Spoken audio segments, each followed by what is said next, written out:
بسم اللہ الرحمن الرحیم الحمد للہ رب العالمین نحمده ونستعینه ونستغفره ونؤمن به ونتوکل علیہ ونعوذ باللہ من شرور انفسنا ومن سیئات اعمالنا من يهده الله فلا مضل له ومن يضلله فلا هادي له ونشهد أن لا إله إلا الله وحده لا شريك له ونشهد أن سيدنا ونبينا وحبيبنا ومولانا محمدا عبده ورسوله صلى الله تعالى عليه وعلى آله وأصحابه وأزواجه وذرياته وجميع أهل بيته وبارك وسلم تسليما كثيرا كثيرا. أما بعد فأعوذ بالله من الشيطان الرجيم. بسم الله الرحمن الرحيم. رب زدني علما وألحقني بالصالحين. رب اشرح لي صدري ويسر لي أمري واحلل عقدة من لساني يفقه قولي. صدق الله العظيم. اللهم إني أسألك بأنك أنت الله لا إله إلا أنت الأحد الصمد الذي لم يلد ولم يولد ولم يكن له كفوا أحد. بزرگان محترم، برادران عزیز، سلسلے کے مخلصین اور ہماری قابل احترام مائیں، بہنیں اور عزیز بچیاں، معیار السلوک کے درس کے ضمن میں معیارات کی تشریح کا اور ان کی تفصیل کا جو سلسلہ ہے وہ جاری ہے، اور اس وقت معیار چہارم کی تشریح چل رہی ہے، جس کی کہ یہ آج 16ویں قسط ہے، اور آج جو موضوع ہے وہ ہے اخلاص کا، جو کہ ہم نے گزشتہ ہفتے بھی بیان کیا تھا اس موضوع پر. تو آج یہ اخلاص کے موضوع پر ہماری دوسری قسط ہے. میرے عزیزوں اور دوستوں، اللہ سبحانہ و تعالی سے دعا ہے کہ وہ تمام اکابرین اور ائمہ کرام اور بزرگان دین، علماء شریعت و طریقت، جن کی تحریروں سے اور علمی فیوز و برکات سے ہم نے استفادہ کیا، اللہ سبحانہ و تعالی ان کی تمام نیکیوں کو قبولیت کا شرف عطا فرما دے، اور ان کی تمام علمی خدمات کو قبولیت کا شرف عطا فرما کر قیامت تک کے لیے، ہمارے لیے، ہماری نسلوں کے لیے، آنے والی تمام نسلوں کے لیے فیضیاب ہونے کا ذریعہ بنا دے. میرے عزیزوں اور دوستوں، جیسا کہ میں نے آپ سے عرض کیا کہ آج ہمارا دوسرا خطاب ہے اخلاص کی اہمیت اور اس کی فضیلت کے اوپر. اللہ سبحانہ و تعالی سورہ بینہ میں ارشاد فرماتے ہیں: اعوذ باللہ من الشیطان الرجیم، بسم اللہ الرحمن الرحیم. وما امروا الا لیعبدوا اللہ مخلصین لہ الدین. اور ان کو یہی حکم دیا گیا کہ خالص اللہ تعالیٰ کے لیے اس کی بندگی کریں. الا للہ الدین الخالص، سورہ زمر کی آیت ہے. اللہ سبحانہ و تعالی ارشاد فرماتے ہیں: سنو، اللہ کے لیے ہی خالص دین ہے. الا للہ الدین الخالص، آگاہ ہو جاؤ کہ اطاعت خالص اللہ ہی کا حق ہے. اللہ کے یہاں صرف دین خالص ہی مقبول ہے۔ اللہ کو یہ ہرگز منظور نہیں کہ اس کا کوئی بندہ اس کی بندگی بھی کرے اور اپنی بندگی کا کچھ حصہ کسی دوسرے کے لیے بھی مختص کر لے۔ اللہ سبحانہ و تعالی بہت غیور ہے، وہ شراکت کی بندگی کو واپس اس بندے کے منہ پر دے مارتا ہے۔ وہ چاہتا ہے کہ میرا بننا ہے تو خالصتاً میرے بنو۔ اللہ سبحانہ و تعالی سورہ نساء میں ارشاد فرماتے ہیں الا الذین تابوا واصلحوا واعتصموا باللہ واخلصوا دینہم للہ، مگر وہ لوگ جنہوں نے توبہ کی، اپنی اصلاح کی اور اللہ تعالیٰ کی رسی کو مضبوطی سے پکڑا اور اپنے دین کو اللہ تعالیٰ کے لیے خالص کیا۔ سورہ کہف میں ارشاد ربانی ہے فمن كان يرجو لقاء ربه فليعمل عملا صالحا ولا يشرك بعبادة ربه احدا، بس جو کوئی بھی امید رکھتا ہو اپنے رب سے ملاقات کی تو اسے چاہیے کہ نیک اعمال کرے اور اپنے رب کی عبادت میں کسی کو بھی شریک نہ کریں، یعنی عبادت خالص اللہ کی ہو۔ حضرت علی مرتضیٰ کرم اللہ وجہہ ارشاد فرماتے ہیں کہ عمل کی کمی کی فکر نہ کرو، اس کی قبولیت کی فکر کرو، کیونکہ نبی کریم صلی اللہ تعالی علیہ وسلم نے حضرت معاذ بن جبل رضی اللہ تعالی عنہ سے فرمایا اخلص العمل یجزک منہ القلیل، اپنے عمل کو خالص کرو، تھوڑا بھی کافی ہو جائے گا۔ یہ مستدرک حاکم کی روایت ہے۔ اور نبی کریم صلی اللہ علیہ وسلم نے ارشاد فرمایا ما من عبد یخلص للہ العمل 40 یوما الا ظہرت ینابیع الحکمہ من قلبہ علی لسانہ او کما قال علیہ الصلاۃ والسلام۔ یہ ترغیب و ترہیب کی روایت ہے۔ جو بندہ 40 دن خالص اللہ کے لیے عمل کرے، اللہ سبحانہ و تعالیٰ کی حکمت کے چشمے اس کے دل سے اس کی زبان پر ظاہر کر دیتا ہے۔ اسی لیے حضرت معروف کرخی رحمۃ اللہ علیہ اپنے آپ کو مارتے اور فرماتے اے نفس اخلاص اختیار کر تاکہ تو چھٹکارا پائے۔ حضرت یعقوب مکفوف رحمۃ اللہ علیہ فرماتے تھے مخلص وہ شخص ہے جو اپنی نیکیوں کو اس طرح چھپاتا ہے جس طرح اپنے گناہوں کو چھپاتا ہے۔ حضرت سلیمان رحمہ اللہ فرماتے ہیں اس شخص کے لیے خوشخبری ہے جس کا ایک قدم بھی صحیح ہو جائے اور اس سے صرف اللہ تعالیٰ کا ارادہ کریں۔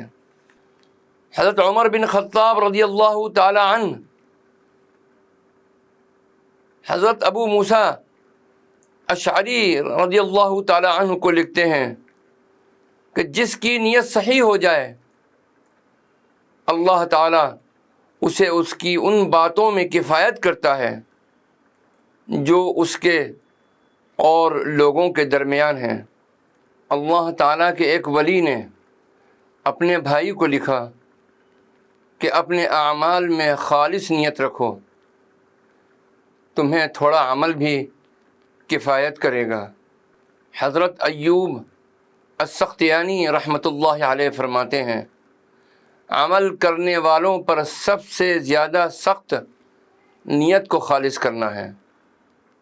اور حضرت امام مطرف بن عبداللہ بن الشخیر رحمۃ اللہ علیہ فرماتے تھے، جو شخص خالص نیت رکھتا ہو اس کے لیے اجر بھی صاف ہوتا ہے، اور جس کی نیت میں اختلاط ہو اس کے لیے اسی قسم کا اجر ہوتا ہے۔ حضرت سری السقطی رحمۃ اللہ علیہ ارشاد فرماتے ہیں، اگر تم خلوص کے ساتھ علیحدگی میں 2 رکعتیں پڑھو تو یہ بات تمہارے لیے 70 یا 700 احادیث عمدہ اسناد کے ساتھ لکھنے سے بہتر ہے۔ ایک بزرگ کا قول ہے کہ 1 ساعت کا اخلاص ہمیشہ کی نجات کا باعث ہے، لیکن اخلاص بہت کم پایا جاتا ہے۔ اور کہا جاتا ہے کہ علم بیج ہے، عمل کھیتی ہے، اور اس کا پانی اخلاص ہے۔ اور بعض بزرگوں نے یہ فرمایا ہے کہ اللہ تعالیٰ جب کسی بندے کو ناپسند کرتا ہے تو اسے 3 باتیں عطا کرتا ہے، اور 3 باتوں سے روک دیتا ہے۔ اسے صالحین کی صحبت تو عطا کرتا ہے، لیکن وہ ان کی کوئی بات قبول نہیں کرتا۔ اسے اچھے اعمال کی توفیق دیتا ہے، لیکن اس سے اخلاص کو روک دیتا ہے۔ اسے حکمت عطا فرماتا ہے، لیکن اس میں سچائی سے محروم رکھتا ہے۔ حضرت محمد بن سعید المروزی رحمۃ اللہ علیہ ارشاد فرماتے ہیں، تمام معاملہ 2 بنیادی باتوں کی طرف لوٹتا ہے، ایک اس کا فعل تمہارے ساتھ ہے، اور دوسرا تمہارا فعل اس کے ساتھ ہے۔ جو کچھ وہ کرے اس پر راضی ہو جا، اور جو عمل تو کرے اس میں اخلاص اختیار کر۔ اگر یہ دونوں باتیں ہو جائیں تو دونوں جہان میں کامیابی پائے گا۔ اللہ سبحانہ و تعالیٰ کا ارشاد ہے، سورہ زمر کی آیت ہے، وَلَوْ أَنَّ لِلَّذِينَ ظَلَمُوا مَا فِي الْأَرْضِ جَمِيعًا وَمِثْلَهُ مَعَهُ لَافْتَدَوْا بِهِ مِنْ سُوءِ الْعَذَابِ يَوْمَ الْقِيَامَةِ، اور اگر ان ظالموں کے پاس وہ سب کچھ ہوتا جو بھی زمین میں ہے، اور اس کے ساتھ اتنا اور بھی ہوتا، تو وہ قیامت کے دن برے عذاب سے بچنے کے لیے وہ سب فدیے میں دے دیتے ہیں۔ روز محشر اگر ان کے پاس تمام روئے زمین کی دولت ہو، بلکہ اتنی اور بھی ہو، تو وہ چاہیں گے کہ وہ سب کچھ دے دیں اور انہیں کسی طرح جہنم کے عذاب سے بچا لیا جائے۔ انسان کی اس کیفیت کا مشاہدہ تو یہاں دنیا میں بھی کیا جا سکتا ہے۔ جب کبھی انسان کی جان پر بن جاتی ہے تو وہ ایک گھونٹ پانی کے لیے اپنا سب کچھ دینے کو تیار ہو جاتا ہے۔ بہرحال یہاں یہ اسلوب صرف انسانوں کو سمجھانے کے لیے آیا ہے، ورنہ اس دن نہ تو کسی کے پاس کچھ دینے کو ہوگا اور نہیں کوئی کسی کو کچھ دے سکے گا۔ وَبَدَا لَهُم مِّنَ اللَّهِ مَا لَمْ يَكُونُوا يَحْتَسِبُونَ، اللہ سبحانہ و تعالی ارشاد فرماتے ہیں، اور اس روز ان کے سامنے اللہ کی طرف سے وہ کچھ آ جائے گا جس کا انہیں کبھی گمان نہیں تھا۔ آج وہ سمجھتے ہیں کہ جہنم اور اس کے عذابوں کی حقیقت کچھ بھی نہیں، بلکہ ان کا خیال ہے کہ جس طرح بچوں کو کوئی بات منوانے کے لیے فرضی چیزوں سے ڈرایا جاتا ہے، اسی طرح ہمیں بھی خالی ڈراوے دیے جاتے ہیں اور جہنم کا ہوا دکھایا جا رہا ہے۔ لیکن اس دن جہنم کو اس کے تمام تر عذابوں اور سختیوں کے ساتھ ان کے سامنے لایا جائے گا اور پھر ان سے پوچھا جائے گا الیس ھذا بالحق قالوا بلی وربنا۔ سورہ انعام کی آیت ہے۔ اللہ سبحانہ و تعالیٰ ارشاد فرماتے ہیں کہ جو کچھ اب تم اپنے سامنے دیکھ رہے ہو کیا یہ حقیقت نہیں؟ تو اس وقت وہ تسلیم کریں گے کہ ہاں، کیوں نہیں، ہمارے پروردگار کی قسم، واقعی یہ تو ایک حقیقت ہے۔ بس حقیقت اخلاص کی معرفت اور اس پر عمل ایک گہرا سمندر ہے، اس میں سب لوگ ڈوب جاتے ہیں، اکا دکا ہی محفوظ رہتے ہیں۔ قرآن مجید کی اس آیت میں اس استثناء کا ذکر ہے۔ ارشاد خداوندی ہے الا عبادک منہم المخلصین، مگر تیرے مخلص بندے میرے قابو میں نہیں آئیں گے۔ تو بندے کو چاہیے کہ ان باریک امور کی خوب چھان بین کرے، ورنہ وہ نادانستہ طور پر شیطان کے پجاریوں میں شامل ہو جائے گا۔ قصہ آدم و ابلیس کے ذکر کے حوالے سے یہ قرآن کریم کا 7واں اور آخری مقام ہے۔ وَنَفَخْتُ فِيهِ مِن رُّوحِي فَقَعُوا لَهُ سَاجِدِينَ، اور میں اس میں اپنی روح میں سے پھونک دوں تو تم گر پڑنا اس کے سامنے سجدے میں۔ فَسَجَدَ الْمَلَائِكَةُ كُلُّهُمْ أَجْمَعُونَ، تو سجدہ کیا سب کے سب فرشتوں نے اکٹھے ہو کر۔ اللہ سبحانہ و تعالیٰ کا ارشاد گرامی ہے آگے چل کر الا ابلیس استکبر وکان من الکافرین، سوائے ابلیس کے اس نے تکبر کیا اور وہ کافروں میں سے ہو گیا۔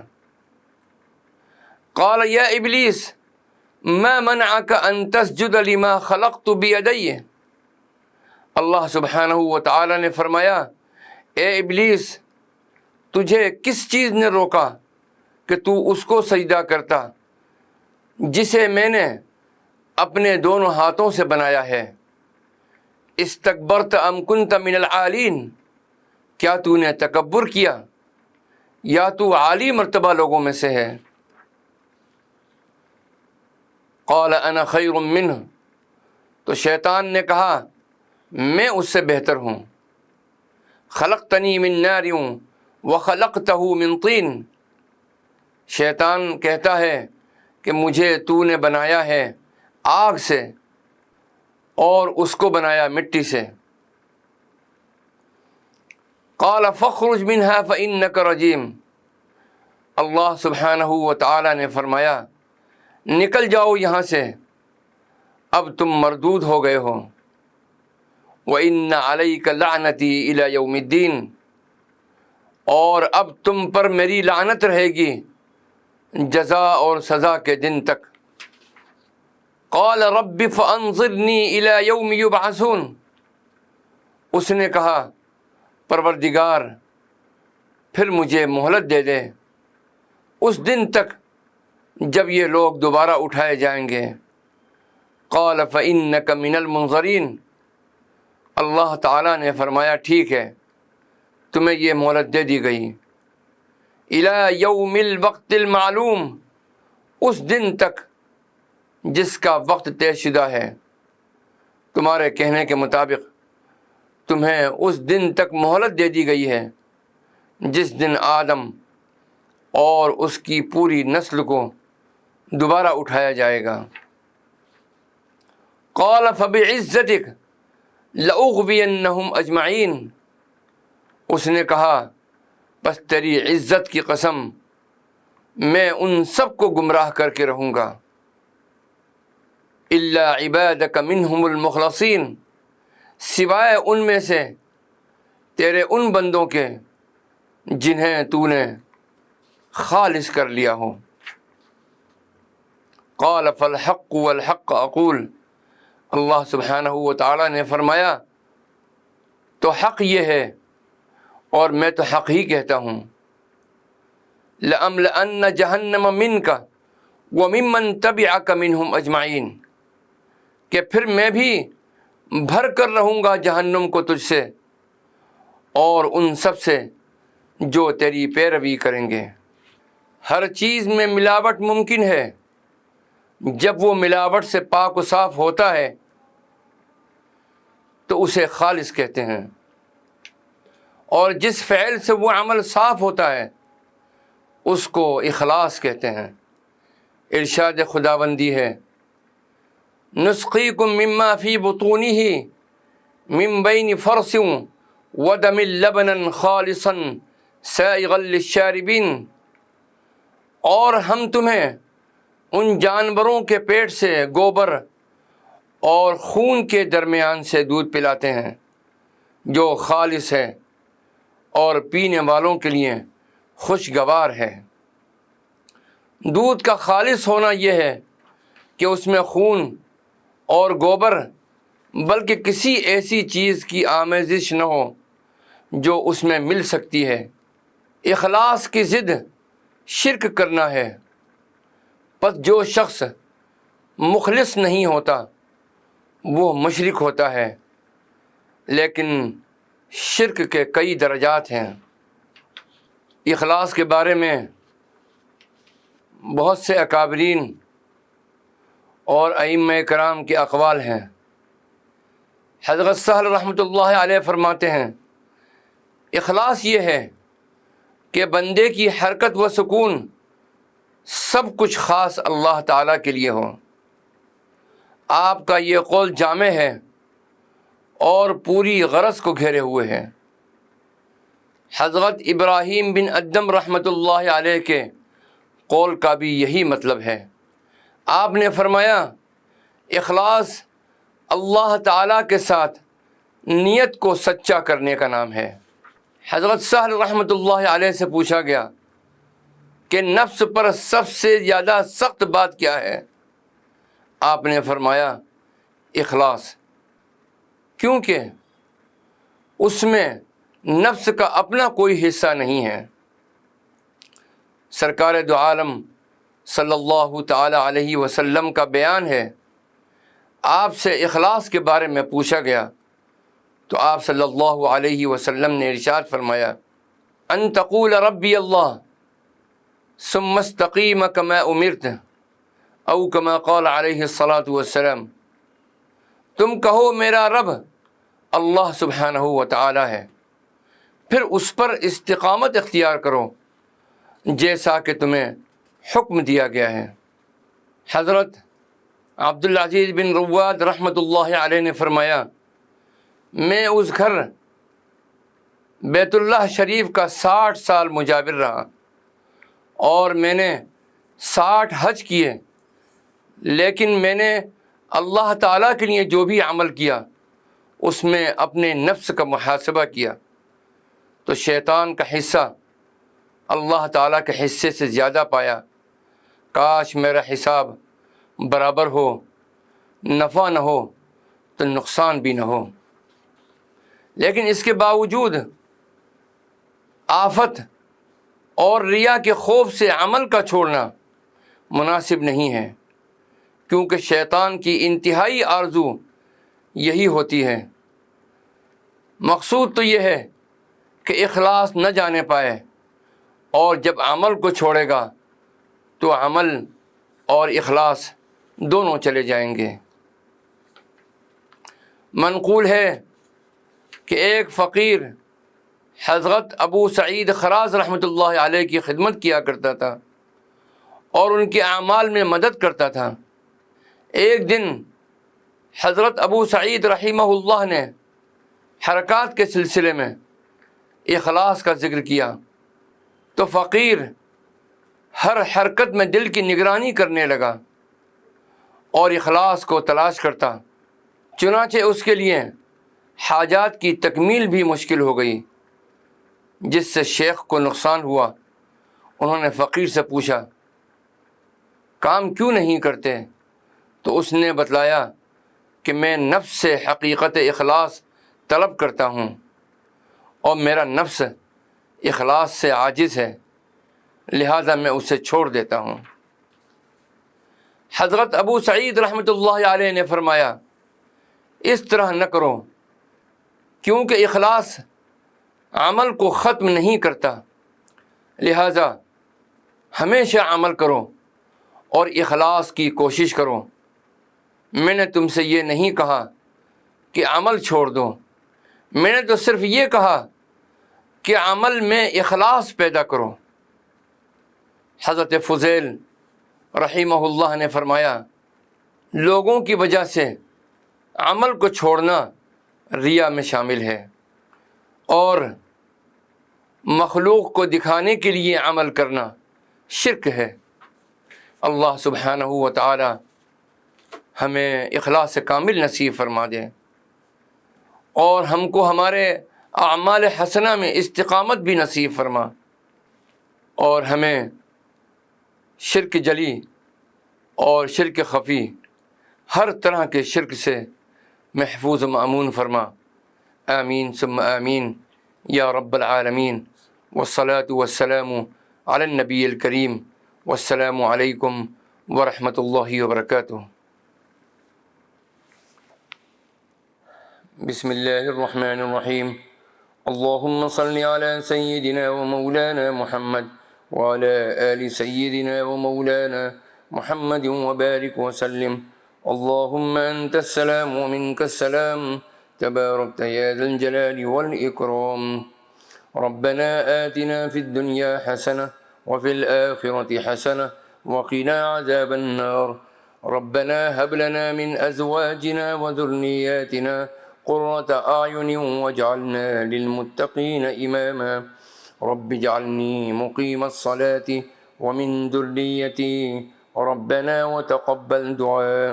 ربنا اغفر لي ولوالدي وللمؤمنين يوم يقوم الحساب۔ ربنا تقبل منا إنك أنت السميع العليم وتب علينا إنك أنت التواب الرحيم۔